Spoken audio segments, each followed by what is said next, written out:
Et ni viva quand il est quand il est tout les quand quand nous tout les pelé bon à mon compte vidéo à mon compte Badesia à mon compte Japan tu mets à mon compte Sawa Diomé bon les bino quand ils m'ont compté et les deux sous et les deux sous oui, non, quoi tout le monde noté là, l'homme nous y allait, il dit, deux Jésus sans sortir. On m'a mis à tâton, on t'entend, des coups et l'autre, ça ouais, pas encore tout le monde, il va sous tout sans sortir.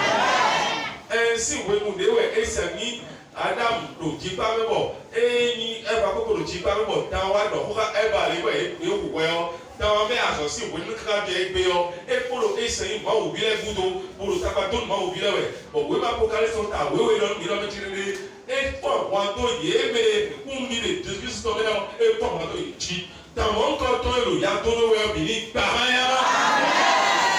quand Jésus-Christ est quand on y va et sous l'eau, allez, nous présentons le ministre sous si présent à Tchèque, le ministre viva si présent on rentre le ministre par rien si présent pour rentre le ministre par rien si présent à son désir ou tout à son désir au point à son désir au takatume à son désir la porte mais à voir tu mets vidéo tu mets et saigner à tambo tu mets à son désir le ministre tossi présent ni aucun zozolique j'ai à son désir le petit à son désir le BCC à son désir présent tu mets le ministre fille aussi présent et il m'a donc on va pas Jésus-Christ à son bonhomme à son désir le droit nous prenons la base à une goho Christ à base à une goho il y a même tombé à son désir le droit à a soyez-nous, à check power, nous présentons les besoins, à la pique sans ouais, à la pique mouais, tout comme qui est pour l'intention et les biens, il est aussi présent il est aussi présent il est aussi présent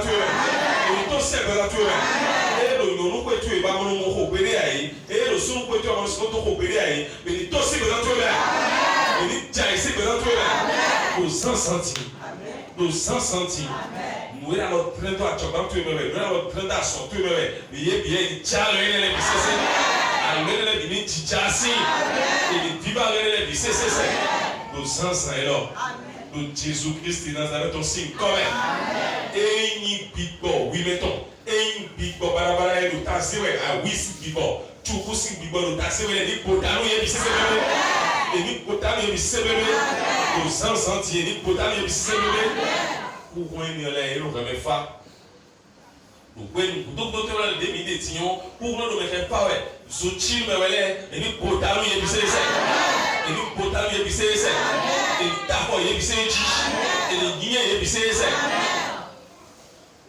nous Jésus Christ Nazareth ton signe comme Amen. Amen.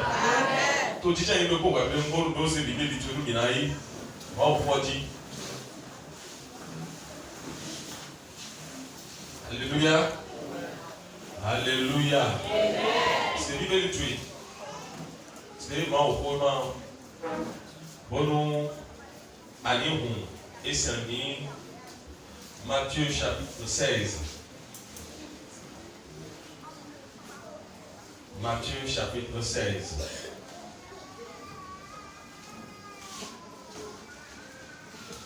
Matthieu, t'as a photo mon de peau. Ta photo mon de peau. A fort co et oui. Et oui bien là. On kana bien non. Ado khosa on ai hatu ni wa ko isi dia jadi. Ai hatu ni jijon hoji. O ho we no so. Bon, moi on nous créer l'autre présent maintenant. Ko we no tun kan me. Ko we no kwazo. Ko we no na ba ino mo sinu taba meton. Ko we no na bo ino mo sinu nunde si hudo no e do e ko me je bide. Amen. Matthieu chapitre 16. Matthieu si on veut ta photo mon verset 18. A fort, co et oui. A fort mon content. Matthieu chapitre 16, verset 18. Je te dis que Non, oui. Pierre, Non, Anya. et que sur cette pierre, Bodo Amuya Eniochio. je bâtirai mon église. Na ba akunchi soy Amuya Eniochi. Et que les portes du séjour des morts Bo okusi hontobo le. ne vaudront point contre elle. De kusi uchite to ututo na sote ya. Amen. We anya Amuya. Bodo Amuya Eniochio. Na ba akunchi soy Amuya ji. Bo okusi hontobo de kusi upewu bona sote ya. Ache de kusi pewu bona sote ya. Hɔn de busi pewu wona sɔtɛ ya. Anya awunya ete ka yi awunya mi tún awunya si. Doe mo mi de lo fi diɔn, doe mo mi de lo fiɔ, awunya wɛ esɔ de do de dzi si. Bɔn enyi xɔ bɔ mi abiɔ mɛ si. Bɛ ele le do ko awunya ko bɔ mi abiɔ mɛ bo de me di si. Awunya ne mo ade ne awunya wɛ. Na bia la fongo ito in to han ni we on bi na e ko di claim bona di de o.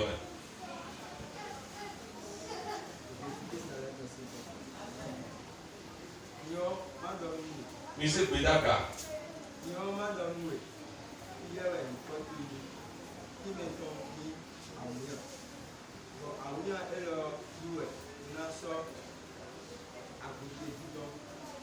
Bo agbon si bo ku si ho. Nasi muwa niya. Ayo. Alléluia. Ani awuya.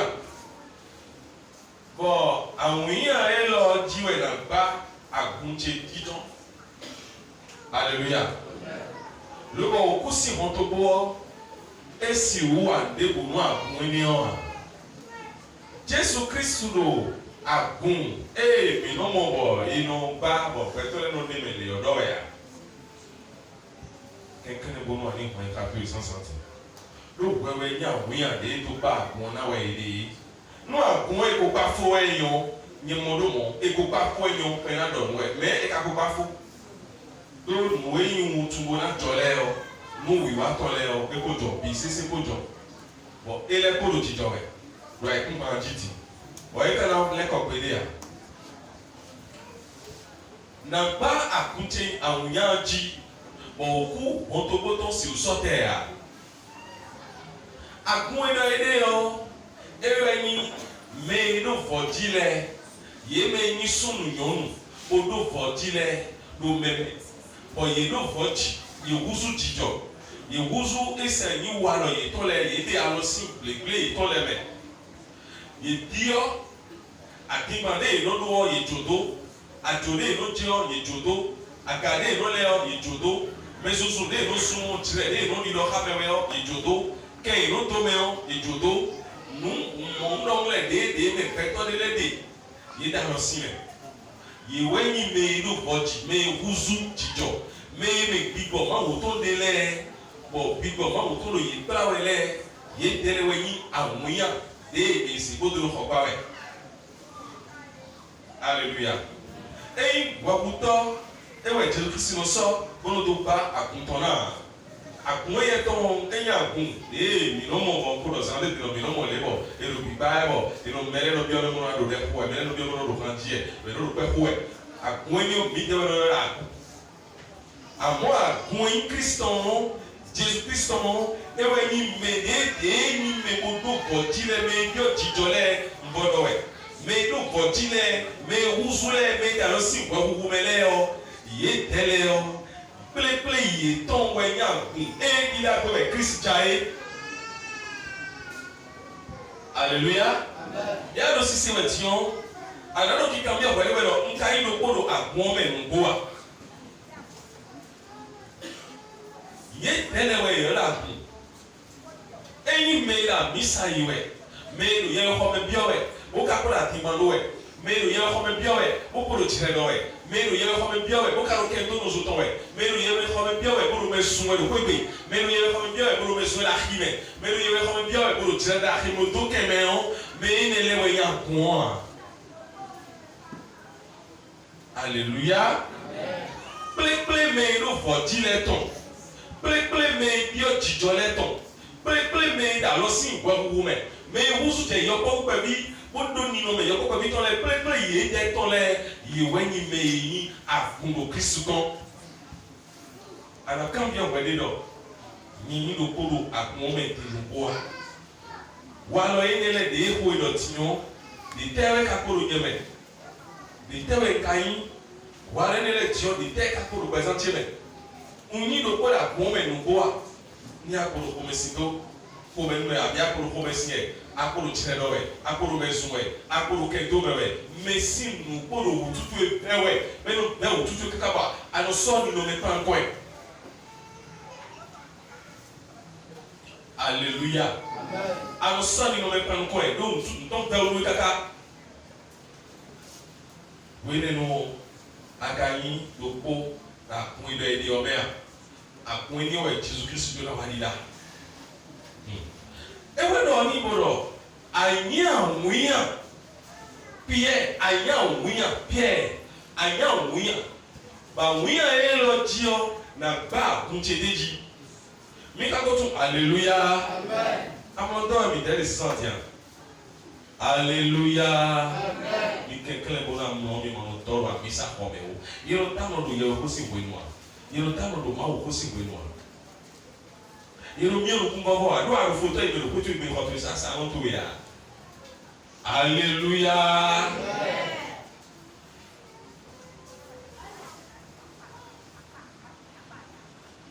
eyɔ anyi awunya awunya yɛ ni yɔ dziɔ na ba akuntsɛ de dzi akunyɛtɔ mɛ de buɖo akunwɛa da ikunba dzi ya pasɛ yɛ da kun wɛ sɛ da kun wɔ eyɔrɔ yɛ kpɔ wɛ o sɔ do fi lɛ bɛ yina kpla bɛ tɔ lɛ yina nɔ nukɔnu yɛ kpɔ wɛ eye do akuma Jesu Kristu wɛ do akun Jesu Kristu wɛ ku do akun ta mɛ ewɛ se pɛsɛ tɔ se sabɔ da akun ta mɛ Jesu Kristu wɛ nyi mɛ o se pɛ tɔn ali dɔtɔ gbígbɔtɔ agbazatɔ bí mo do sabɔ bere do akun ta mɛ mo do xɔ pɛtɔ lɛ pisise mo wà nùwé ni o dako ni o nu pɛtɔ lɛ pisise boloto ayawunya bɔnna ba akutsɛ awunya dzi mina fi na wí lɔbɔ náà piyɛ wɛ yɔ piyɛ da agbazamɛ le pɛtɔ nyi piyɛ tɔn le piyɛ nyi esia nyi mɛ nyi mɛ bolo atsɛ bona sakoto mɛ bɔ mɛ le mɛ de lɛ nu dɔ bona ekuma dzi yɔ ha alléluia piyɛ nyi mɛ lobo yi gbɛtɔ gbɛ dɔ mu eyi gbɛtɔ nye dɔ nugo wɛ amɔ edo yi de to wɔ bi bɔ bawo to tsi tso yɛ mɛ kpa ya mu o zɛn nugo la ekuma dzi amɔ piyɛ wɛ nyi mɛ do atsɛ lobo na sakoto mɛ bɔ nu mɛ de yi nu dɔ gbɔ mɔ ya yesɔ mawu xɔ da lɔtɔ mɛ wɛ ko yese mawu xɔ da lɔtɔ mɛ bɔn mawu xɔ de sɔdɔni yɔ ena kplɔ mɛ lɛ bɔn mawu xɔ mɛ ena na nuɖu mɛ lɛ ali tɔ ye tɔ lɛ ena na nuɖu ye ena kplɔ ye bɔn na xɔɛ kanu ye xɔnukunu ye do xɔ nugbɔ mɛ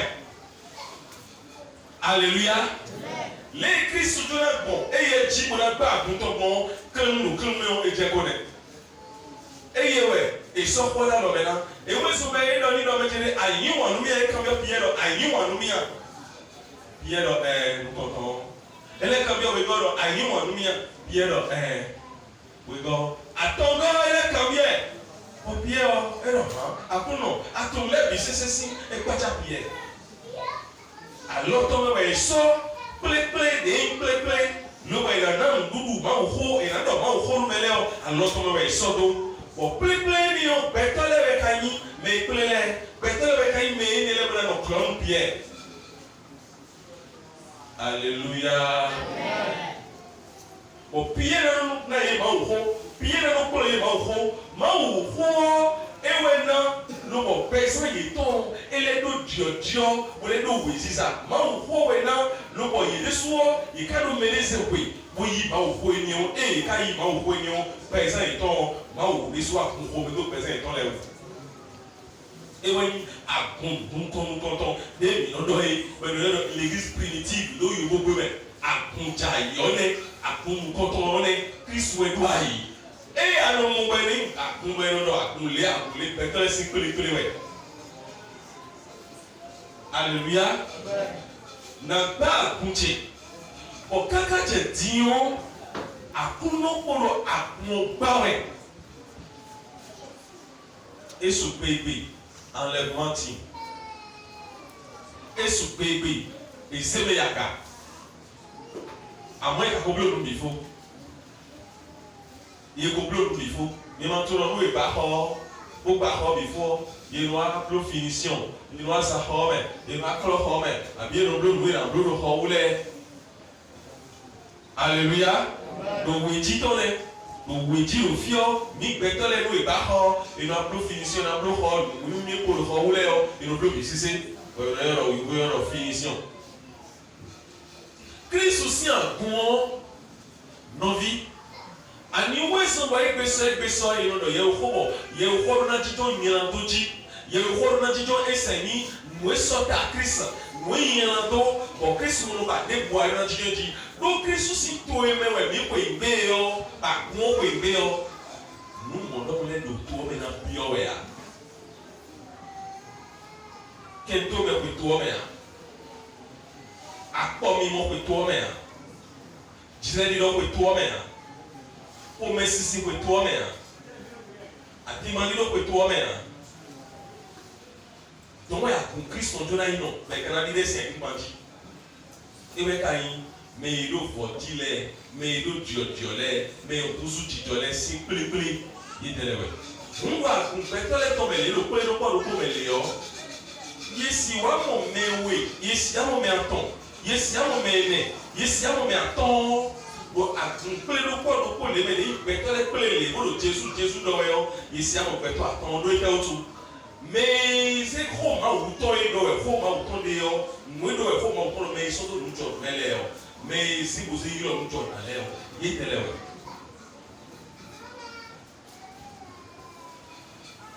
Alléluia. Amen.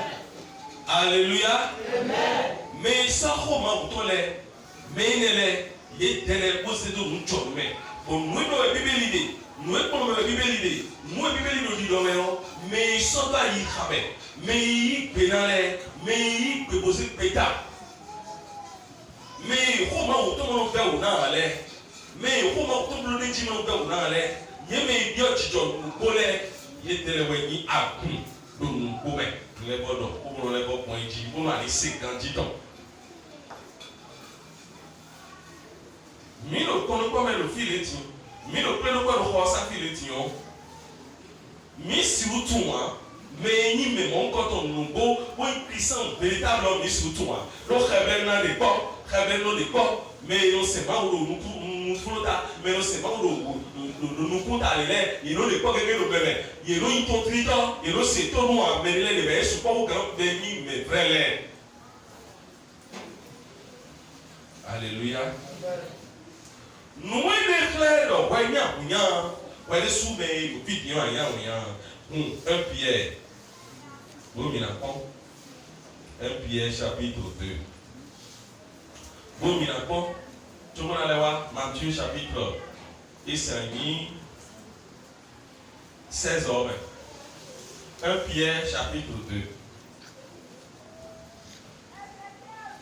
1 Pierre chapitre 2. Pierre Singwema. Nous comptons Tawigo.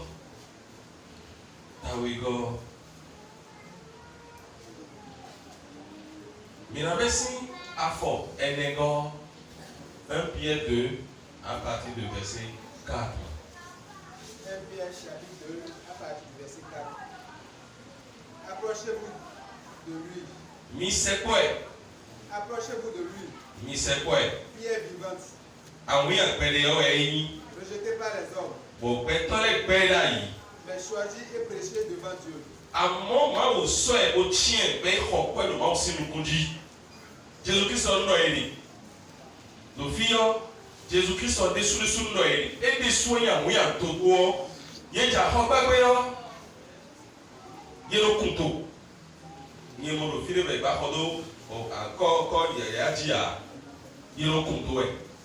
Vous voyez qu'un couteau, il y a le sang et sang. O beno kon ciment, koko podoto, abeno kon gravier, koko po ciment ko bidoto. Beno inu beno bidon de propriété, beno kon loto. Jobo no aja wiya zedediji. Bo enyo no toto no.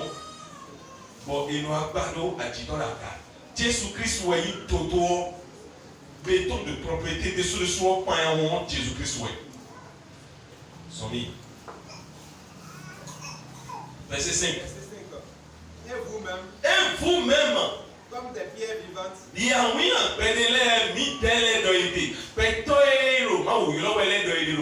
verset 5.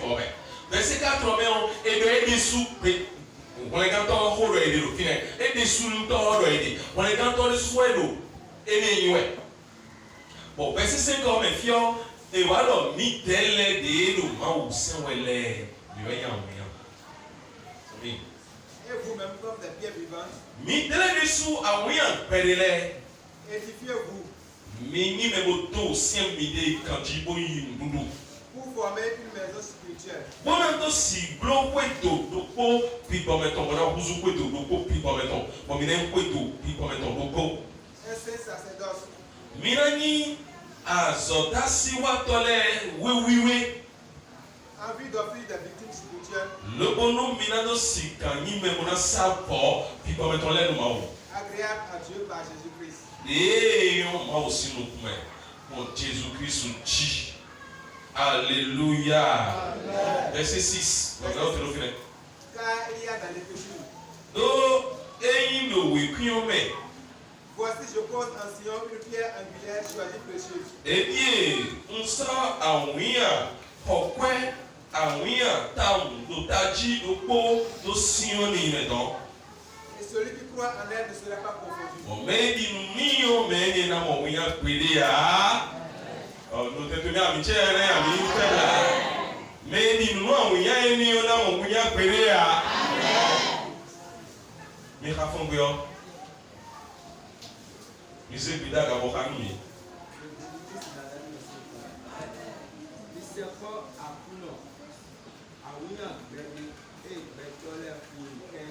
Mise ko akuno awuya pede betole ko inken betole ma ba ko to yi betole juya betole betole ba Jesus si ko betole ba Jesus si ko de somo amen no bila mi no ko do ko be betole de la kun gan ti ko ma o si no le o ye ba Jesus si ko somo amen kaka bi akume de suo me na mi yi sele keke o ye ba Jesus si ko somo amen me ki we de ewe no ba Jesus si ko bo ko to no hui.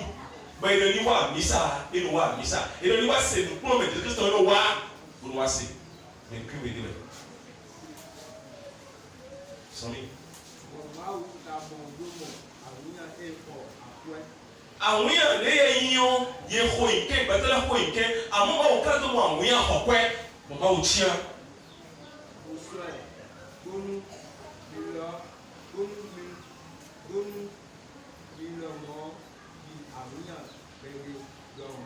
Bonu mi lo mo awon ya pere lo mo mi kan wo kan ji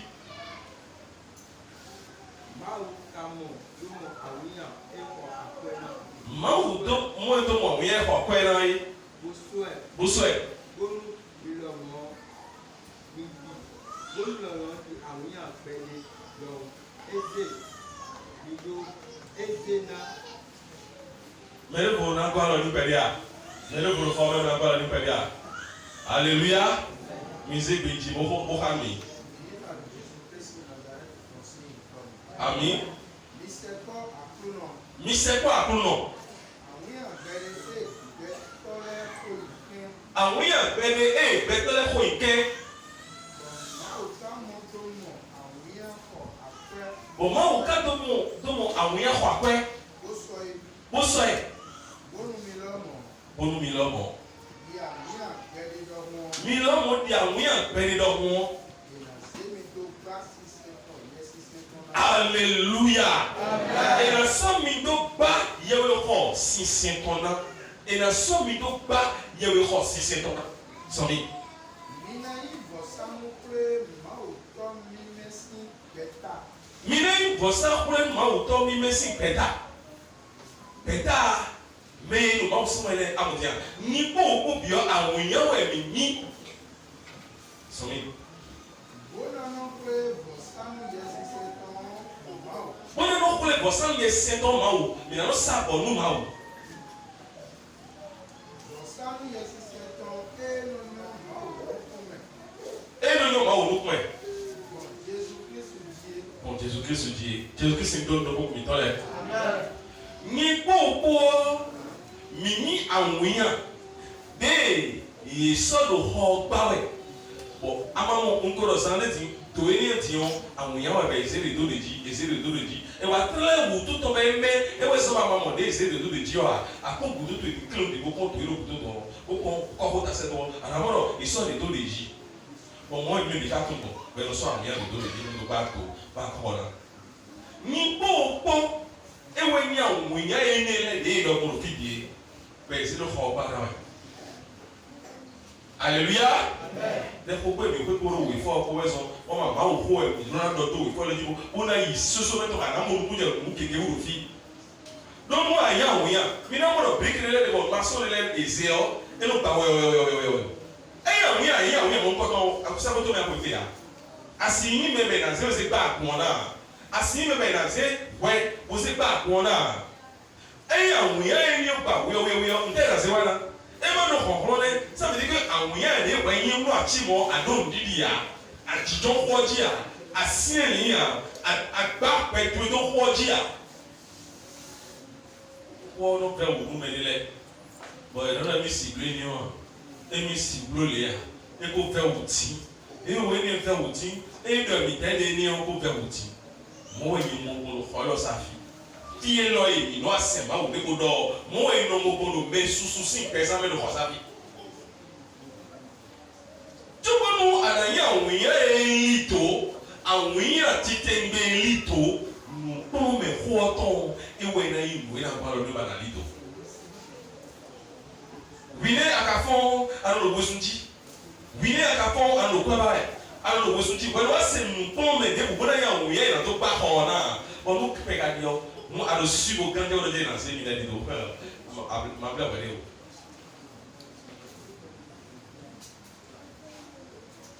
ma bla ba de o ba bon ni ko fini na mo na yo ho ti te wele ya e wa do o ho to bo o ku to e kuna sota agun mi le to o e kuna ya gba agun mi le to o akun to e we ni ni o pe de li toro ko ma uto me de dio tijo de jo atimato de jo mesusundo de jo ko mesindo de jo kedo enele no possible le bon minimum ko do do tiri to mi ise no to pe to mo era no. Alléluia.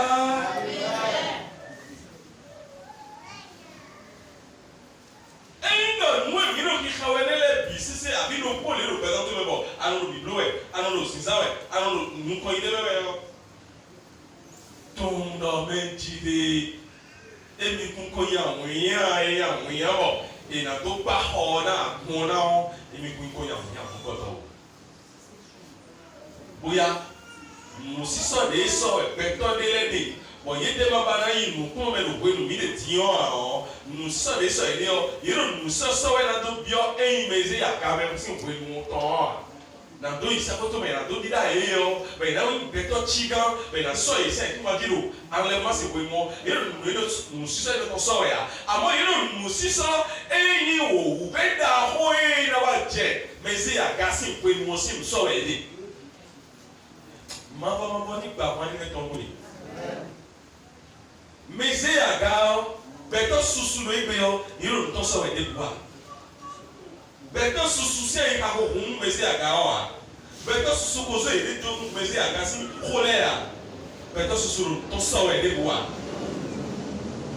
amo beto susu yero no so e na do ipon o be da po me c'est comme si après une topa et après topa ino agosi bi ditoro de o me pa me di fine anja o se trene le ya o je kudro ti don era so tro lo ya aga ile bonte bo ile bonte bo re mi le gba bonte ko to itopa fi akago si oni akago ya bonte ko bombe bo le gbo itual bo ile le do beto susuru nu so e ko mo egbe Bon, et puis il était là, il était là, mais d'accord, c'est pour moi, il était là, il était.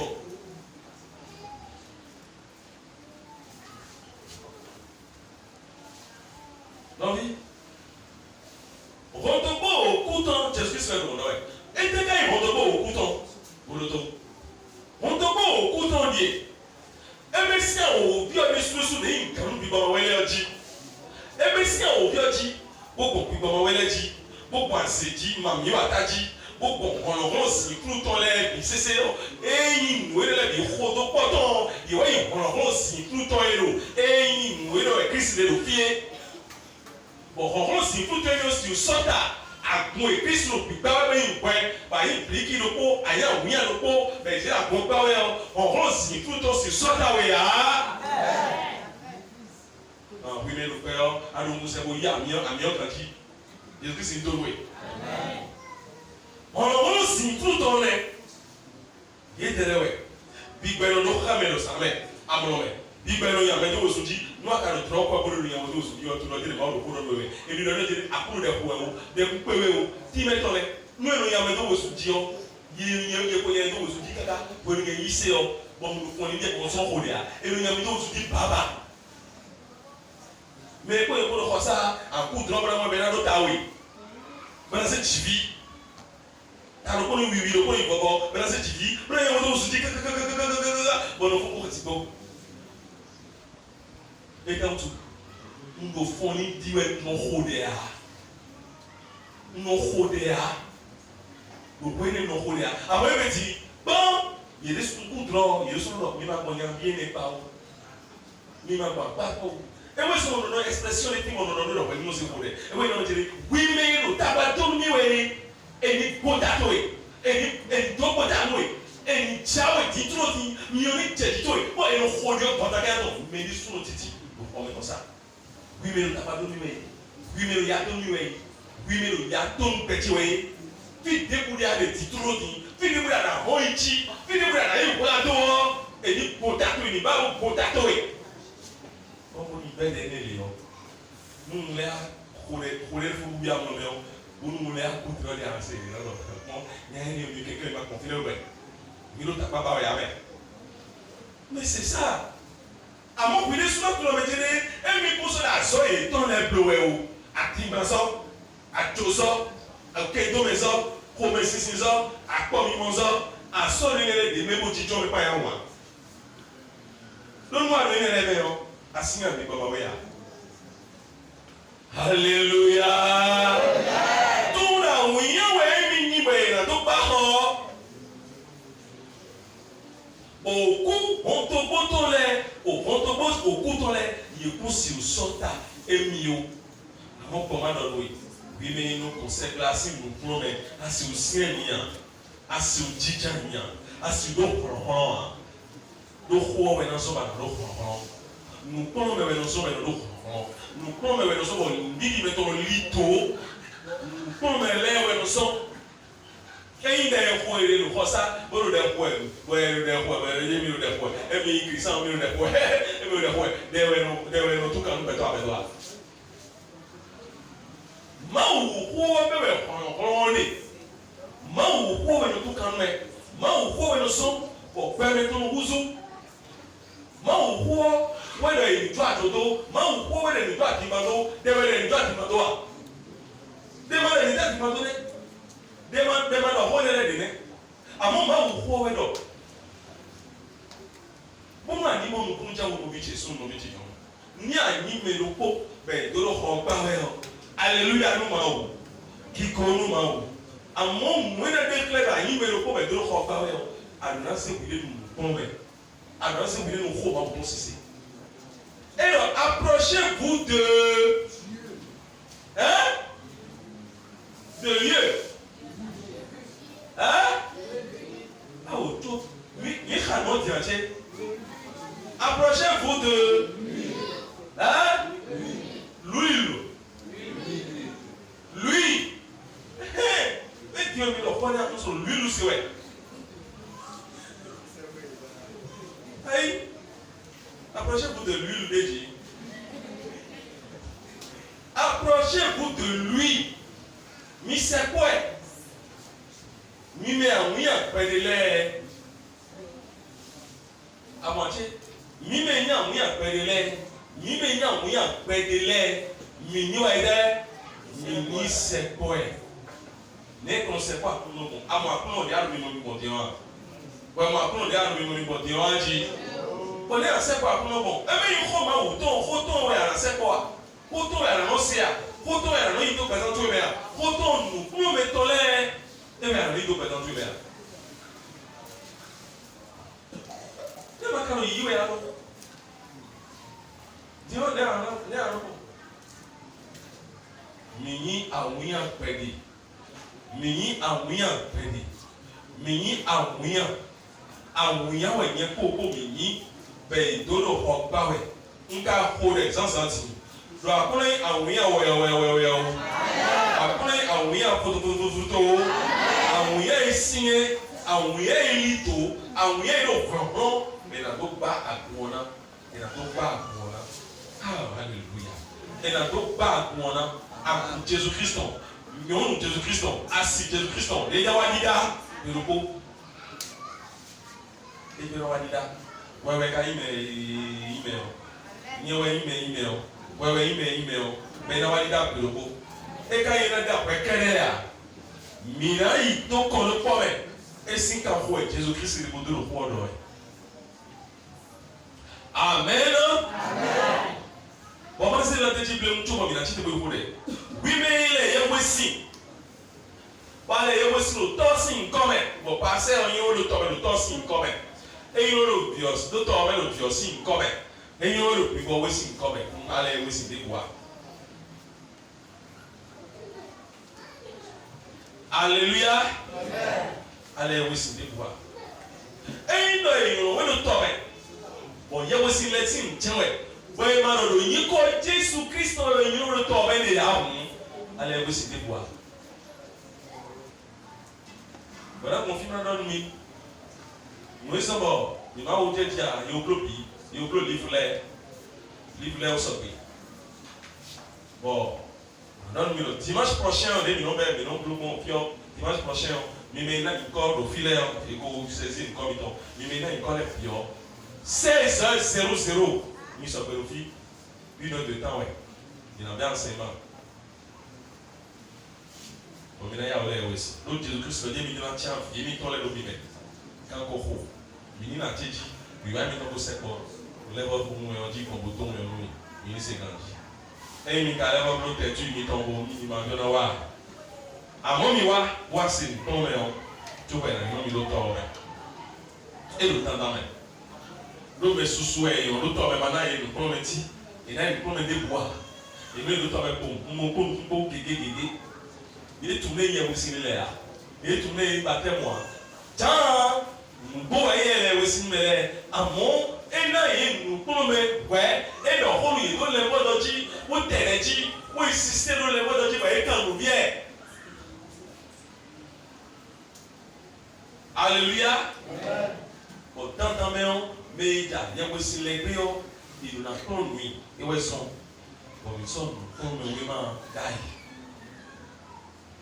Jésus Christ, Victor Nico Ebo, Talaboto, Awuya Wayi, Bakarone Awuya Pedi, Ane Awuya de Pedi, au Tobon Belkan Jean chapitre 6, verset 63, Oedo, et où est la déclaration de Dieu, Awuya Pedi Nouveau. Jean 6, verset 63, Negalo. Jean 6, 63, Negalo. Jean chapitre 6, verset 63, les gars doivent dire, mettez-les. Hein? C'est l'esprit qui vivifie. La chair ne sait de rien. Les paroles que je vous ai dites sont esprit et les paroles que je vous ai dites. Quoi une donne mille, quoi une mille, quoi une mille, quoi une bien mille, quoi bien y a mis ton mille, quoi une léon et une paix, quoi une pico. But ne ka gbogbo ọmọ wa nu kúrò mẹlẹ ya awo ne ka gbogbo ọmọ wa yi nu kúrò mẹlẹ ya les paroles que je vous ai dites sont esprit et vie l'esprit l'esprit vivifie. Alléluia. Et la parole va de pair avec l'esprit. Dit baba bouton et nous y croyons bois. Quoi qu'on ait dit baba bouton bois, il y a même les bien nous sommes bon du jumeau dans ouais, du gros dans ouais. Bon, comment bouton de temps même pourquoi on va dans le bois. Tout le mêlé. Ah, nous nous nous bloquons, mais quelqu'un ici a. Mais nous sommes ça pour tout me bien bien amen. Mais on vient périr. On vient périr mais dans tout le combat. Oya, when you couldn't get a boat in pair, when I saw it to a Jimona man, or Penadon, Ntoma. Oya, when men who go well, when you take away. When I say, do ain't hard and we are G to a G, when I met, or Penadon, Ntoma, Motona. Anyway, so, or Christian left pure, ye do not that Gigi, ye do not subway. Il y a le prêt quand piment no principe du égbe ni si le vide ko jedu ato gudo ni o ba ni le vide ni motora. Alléluia. Amen. Est-ce que la tidia ana lo pesi so a akon le bojo no bo a awo se gbe ta o buzua be na mo we da e te ko e kana mo we abi pe ki ko me we na mo we de ma wa tu me we na mo we Mau koko ina moili ya abia ina mau koko.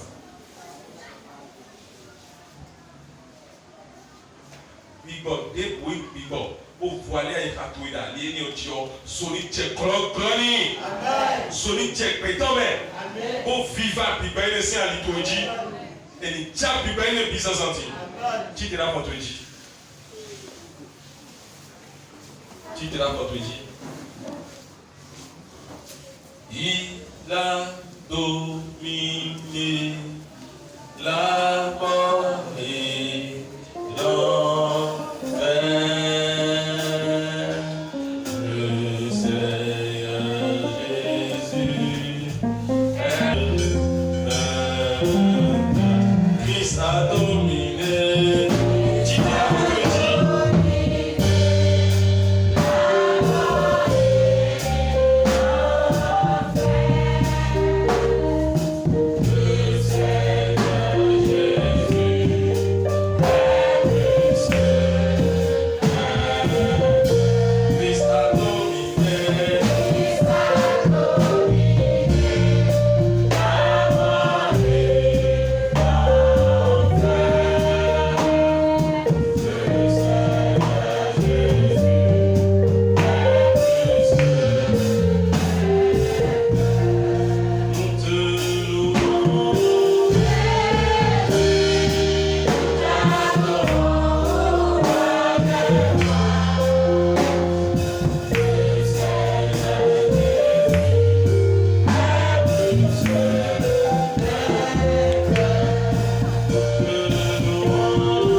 bata dans un senti.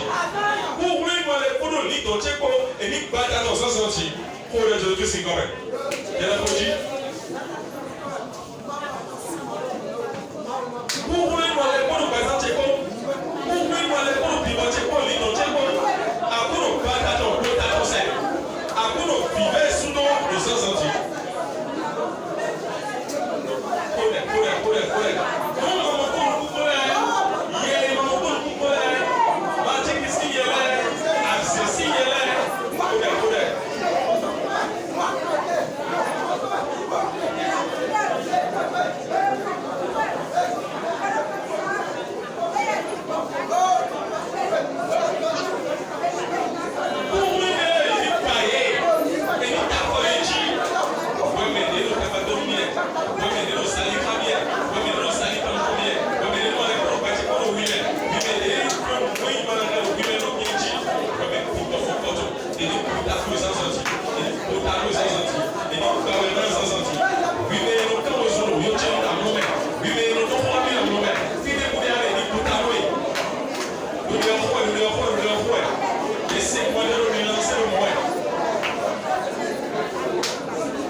Jésus-Christ posé quand on dodo khomina. Pour la notion moi mais bon mais niro baby wenyi. Man don we asoro ko ni ko bala. Man don we niro baby wenyi. Bon posé quand Jésus-Christ posé quand on dodo khoyena. Oni nous isanto ya. Oni nous ekuva na tia. Oni nous ekuva na teta badea. Khole lo bata o zanzanti. Pour le ni boy. Et ni chawe dowe. Khole lo mo Jésus-Christ quand même. Niro baby wenyi. Niro baby wenyi. Jésus-Christ moyeni, il y a aussi quand le croyant, quand toi et le croyant, quand toi et le croyant, quand toi et le croyant, il y a pas vu les nids, on va les attendre, on va pas dormir, il est pour y aller, et elle ciao dormir, et il court, et ciao dormir, et il court, lui mener aussi Dieu, le mettre aussi pour le lui aussi Dieu, c'est possible.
Jésus Christ, Nazareth ton signe comme oui mais bien pour toi mais pour y attendre pour quoi tu les bateaux oui mais bien pour toi mais pour c'est à son wadai oui mais bien pour toi pour c'est tabari wadai et ni potato attendez toi on est où les millions et là pour Jésus Christ comme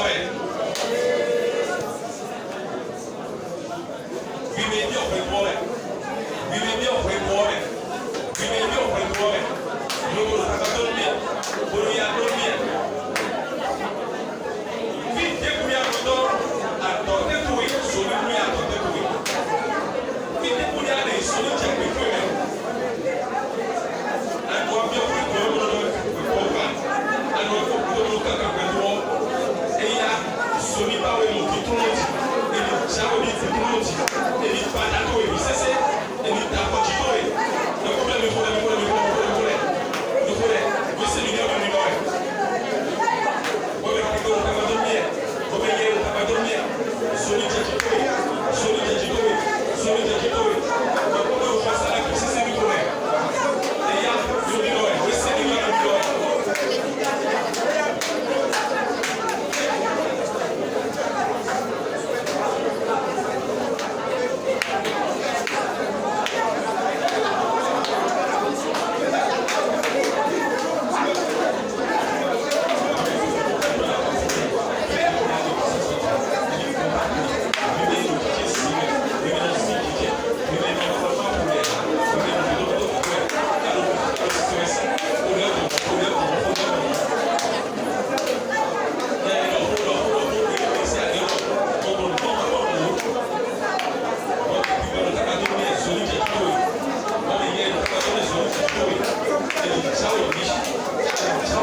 signe quand même.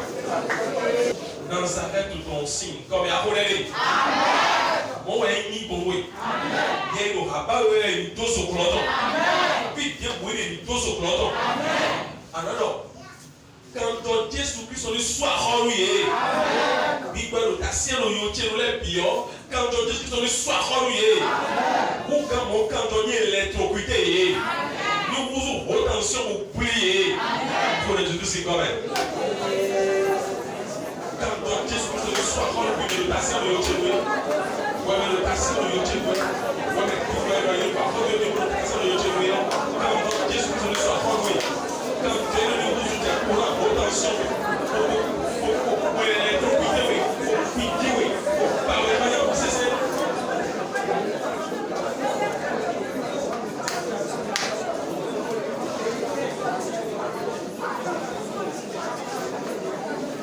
Arrête ton signe comme alors nous compte et nous compte yeton aubito azeton mamiton tanton pour le présent yeton meleo et à benito c'est ben tu vois il te beto ouais nous pour bien quand le gamele il te beto ali to signe me ditolo ali ja signe me ditolo ali ba quand to signe ben tu vois et à hore